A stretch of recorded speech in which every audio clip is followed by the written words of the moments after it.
मित्रांनो, आजपर्यंत तुम्ही माझी ट्रेडिंग सायकोलॉजी ऐकत आलात. आत्ता मी सायकोलॉजी बिल्डअप कशी करायची ते सांगतो. मित्रांनो, आपल्याकडे सेटअप असतो, आपण सेटअपवर ट्रेड करतो आणि ट्रेड करून पण लॉसमध्ये जातो. त्याच्यामागे कारणं दोन आहेत. मित्रांनो, मी ह्याच्या आधी सांगितले की मार्केट थांबणाऱ्याला पैसे देतं. आता थांबणं दोन पद्धतीचं आहे.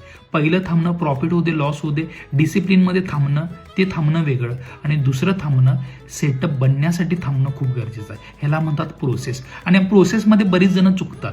आता एवढं सगळं सांगतोय ना, ते डीप एक्सप्लेनेशन आहे माझं. वैयक्तिक मी ज्या चुका केल्यात ना त्याचं डीप एक्सप्लेनेशन आहे. थांबणं दोन पद्धतीचं आहे. पहिलं प्रॉफिट होऊ दे लॉस होऊ दे, त्यानंतर ट्रेड न करणं ते थांबणं वेगळं. आणि दुसरं सेटअप बनेपर्यंत थांबणं ते वेगळं.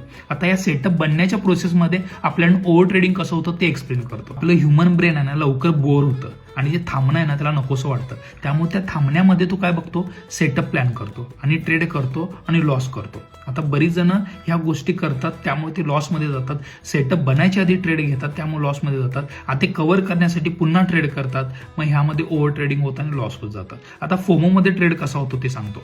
बऱ्याच जणांच्याकडे सेटअप आहे, त्या सेटअपवर कॅन्डल क्लोज झाली की ती एंट्री करतात. का? सेटअप बनला. हा पण मित्रांनो फोमो आहे.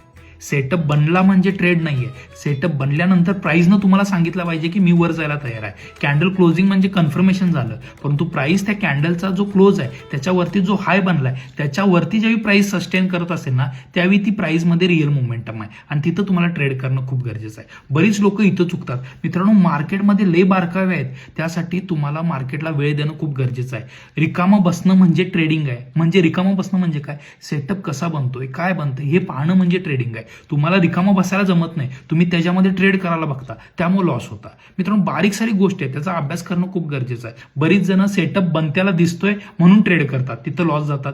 दुसरी लोक कॅन्डल क्लोज बघून एंट्री करतात, तिथं लॉसमध्ये जातात. मग एंट्री करायची कुठं?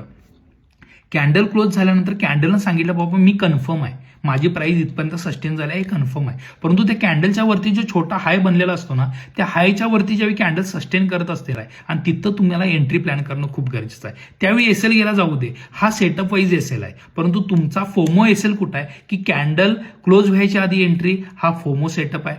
कॅन्डल क्लोज झाल्या लगेच एंट्री, हा फोमो सेटअप आहे. एंट्री कधी आहे?